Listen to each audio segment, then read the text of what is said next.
Hello friends, welcome to my channel baby and you. और मैं हूं आपकी होस्ट एंड दोस्त पूनम सिकरवार। आज मैं आपको बताऊंगी कि आप ऐसी कौन सी होम रेमेडीज़ को अपना सकते हो जिससे आपके बच्चों के दांत बहुत ही आसानी से निकल आए। कौन नहीं चाहता कि उनका बच्चा हमेशा हंसता रहे, मुस्कुराता रहे, लेकिन बच्चों की लाइफ में भी एक ऐसा फेज़ आता है जब वो बहुत इरिटेटेड रहने लग जाते हैं, रात में अचानक जग के रोने लग जाते हैं। और ये सब होता है जब वो अपने टीथिंग स्टेज में आते हैं। जब बच्चों की टीथिंग होती है तो ये उनके लिए बहुत ही पेनफुल होती है। और बच्चों की टीथिंग मेनली 5 महीने से लेके 10 महीने के बीच में होती है। कुछ ऐसे सिम्टम्स हैं जिनका पता लगा के आप पता कर सकते हो कि आपके बच्चे की टीथिंग हो रही है। जैसे कि बच्चे के मुंह से हल्का हल्का वाटर आना, जिसको कि हम ड्रूल भी कहते हैं। बच्चे के मसूड़े फूल जाना, बच्चा हर चीज़ जब आपका कुछ ना कुछ चीज़ें उठा के खाने लगे, हर चीज़ अपने मुंह में डालने लगे, बच्चे को थोड़े थोड़े लूज मोशन स्टार्ट हों, और किसी किसी बच्चे को तो फीवर भी आ जाता है। ये कुछ ऐसे सिम्टम्स हैं जो क्लियरली इंडिकेट करते हैं कि आपके बच्चे के दांत निकलने वाले हैं।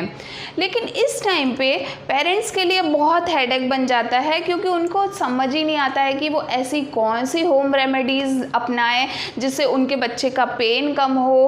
पेरेंट्स कभी अपने बच्चे को परेशान नहीं देख सकते हैं, लेकिन अगर आपको पता ही नहीं होगा कि ऐसी कौन सी होम रेमेडीज़ हैं जिनका यूज़ करके आप अपने बच्चे के पेन को कम कर सकते हो, उसके दांत निकलने में उनकी हेल्प कर सकते हो, तो फिर आपके लिए बहुत बड़ी प्रॉब्लम होगी। तो चलिए आज मैं आपको बताती हूँ कि कुछ ऐसी होम रेमेडीज़ हैं जिनको अगर आप यूज़ करोगे तो आपके बच्चे के दांत बहुत ही आसानी से निकल आएंगे और उनको बहुत ज़्यादा पेन भी सहन नहीं करना पड़ेगा। फर्स्ट होम रेमेडी जिसको आप अपना सकते हो वो है ठंडी चीज़ें। ठंडी चीज़ें बच्चों के जो गम्स फूले होते हैं उनमें बहुत रिलीफ देती हैं। तो इसके लिए आप ये कर सकते हो कि कोई भी एक साफ़ स्पून लो, उसको आधे घंटे के लिए अपने रेफ्रिजरेटर में रख दो, और आधे घंटे बाद जब वो ठंडी हो जाए उसको आप अपने बच्चे को चबाने के लिए दे सकते हो। और दूसरा ठंडी चीज़ जो आप यूज़ कर सकते हो वो है कि कोई भी एक कॉटन का हैंकी वगैरह ले लें, उसको पानी में डिप करके और आधा घंटे के लिए रेफ्रिजरेटर में रख दें। तो जब वो ठंडी हो जाए और आपका बच्चा जब बहुत परेशान होने लगे तो आप उसको भी अपने बच्चे को चबाने के लिए दे सकते हैं। ठंडी चीज़ें बच्चों के दांतों के टाइम पे बहुत ही हेल्पफुल होती हैं, क्योंकि इससे बच्चों के दांतों का जो गम्स में जो पेन हो रहा होता है वो भी कम होता है, और इसी के साथ में उनको बहुत रिलीफ भी मिलता है। सेकंड होम रेमेडी जो आप अपना सकते हो वो है कि आप अपने बच्चे को कुछ फ्रूट्स और वेजिटेबल्स दें। फ्रूट्स में मेनली एप्पल जो है वो थोड़ा हार्ड होता है, और बच्चा अगर उसको चबाता है तो उसको बहुत रिलीफ मिलता है। लेकिन आपको एप्पल ऐसे ही नहीं देना। आप एक काम कर सकते हो कि एप्पल को आधा घंटे के लिए रेफ्रिजरेटर में रखें, और जब आपका बच्चा बहुत इरिटेटेड रहने लगे, बहुत परेशान रहने लगे, तो एप्पल का छोटा सा पीस काट के आप अपने बच्चे को दे सकते हो, जिससे वो उसको चबाएगा तो उसको काफ़ी अच्छा भी लगेगा और उसके गम्स में काफ़ी रिलीफ मिलेगा। वेजिटेबल्स में आप खीरा, कैरेट, ये दोनों ऐसी चीज़ें हैं जिनके आप गोल गोल टुकड़े करके रेफ्रिजरेटर में रख सकते हैं, और जब भी आपका बच्चा परेशान होने लगे तो इनको निकालो और एक टुकड़ा अपने बच्चे को दे दो, और बच्चा इनको धीरे धीरे चबाता रहता है तो उसको काफ़ी रिलीफ मिलता है।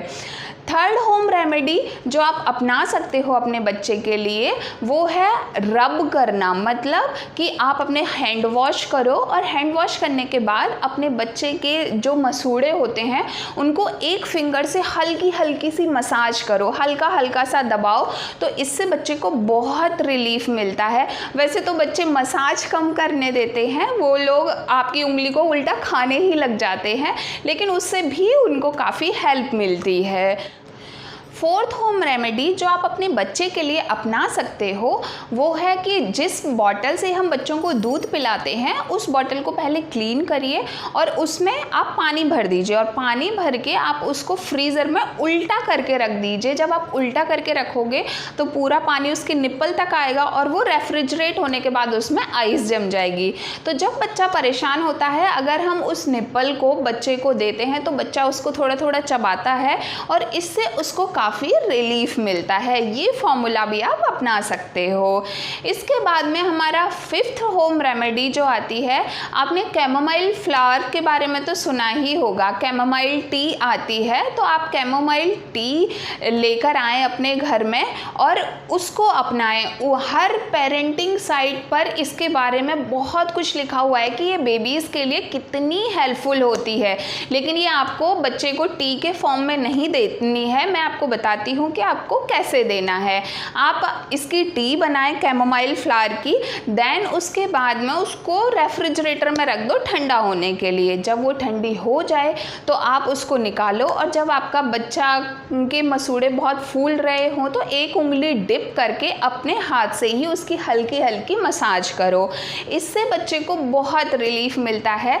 लेकिन जब आप कैमोमाइल टी का यूज़ कर रहे हो तो आपको 2 चीज़ों का बहुत ध्यान रखना है। एक तो ये कि उसमें कैफीन कंटेंट नहीं होना चाहिए, और सेकंड ये कि आप कैमोमाइल टी अपने ही घर पर बनाने की कोशिश ना करें, क्योंकि उससे बच्चे को इन्फेक्शन होने के बहुत चांसेस रहते हैं। आप मार्केट में जो कैमोमाइल टी मिलती है उसी का यूज़ करें। अब हमारा 6th जो होम रेमेडी है वो है ब्रेस्ट फीडिंग। ब्रेस्ट फीडिंग बच्चों के टीथिंग स्टेज में बहुत हेल्पफुल होती है, क्योंकि जब बच्चा फीड करता है तो उसके गम्स में थोड़ा प्रेशर पड़ता है, जिससे बच्चे को बहुत हेल्प मिलती है। तो अगर आपके बच्चे की टीथिंग हो रही है तो आप बच्चे को बिल्कुल भी ब्रेस्ट फीडिंग हटाने की कोशिश ना करें। आप मतलब फीड छुड़ाने की कोशिश ना करें, क्योंकि अगर इस टाइम पे आप फीड छुड़ाते हो तो फिर आपको दूसरे ऑप्शंस पे स्विच करना पड़ता है। लेकिन अगर आपका बच्चा इस टाइम पे बहुत ज़्यादा बाइट करने लगता है, आपको बहुत परेशान करने लगता है, तो आप दूसरे ऑप्शंस पे स्विच कर सकते हो।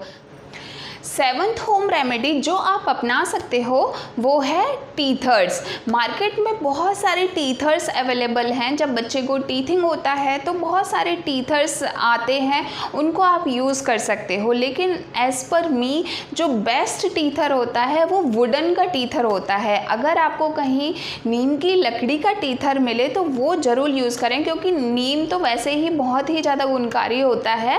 तो अगर वुडन टीथर्स आप यूज़ करोगे, बहुत सारे वुडन वेजिटेबल टीथर्स हैं जो मार्केट में अवेलेबल होते हैं, ये बच्चे के लिए बहुत सही रहते हैं, क्योंकि जब बच्चे के दांत निकलते हैं बेसिकली उसको ऐसी चीज़ें चाहिए होती हैं जिनको वो चबा सके।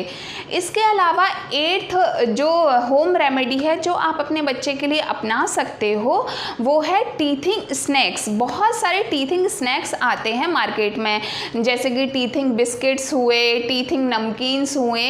ये स्पेशली बच्चों के लिए बनाए जाते हैं। जब वो टीथिंग होती है उस टाइम पे यूज़ किए जाते हैं। तो ये बिस्किट्स और नमकीन थोड़े टाइट होते हैं, जिसको बच्चा चबाता है तो उसको बहुत रिलीफ मिलता है। तो ये कुछ ऐसी होम रेमेडीज़ हैं जिनको मैंने खुद ने ट्राई किया हुआ है अपने बच्चे के साथ, और इससे बहुत ही ज़्यादा फ़ायदा भी मिलता है और बच्चे के पेन में बहुत हेल्प मिलती है।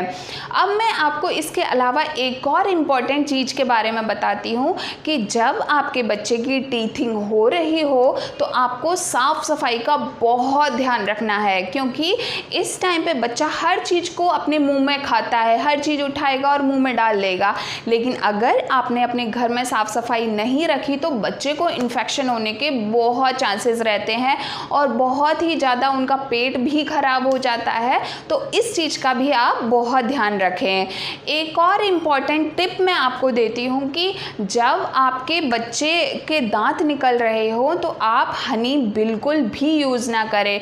वैसे तो ये पुराने टाइम से चला आ रहा है कि जब आपके बच्चे के दांत निकलें तो आप हनी का यूज़ करें, लेकिन सारे डॉक्टर्स और इवन आप गूगल पे भी इसके बारे में पढ़ सकते हो, सब लोग हनी के लिए मना करते हैं, क्योंकि हनी में एक बैक्टीरिया होता है जो आपके बच्चे के पेट में इन्फेक्शन क्रिएट कर सकता है, बॉटुलिज्म की एक प्रॉब्लम है वो क्रिएट कर सकता है। तो आप अगर आपका बच्चा 1 साल से छोटा है तो उसको बिल्कुल भी हनी मत देना जब उसकी टीथिंग हो रही हो, वरना आपके लिए बहुत बड़ी प्रॉब्लम क्रिएट हो सकती है।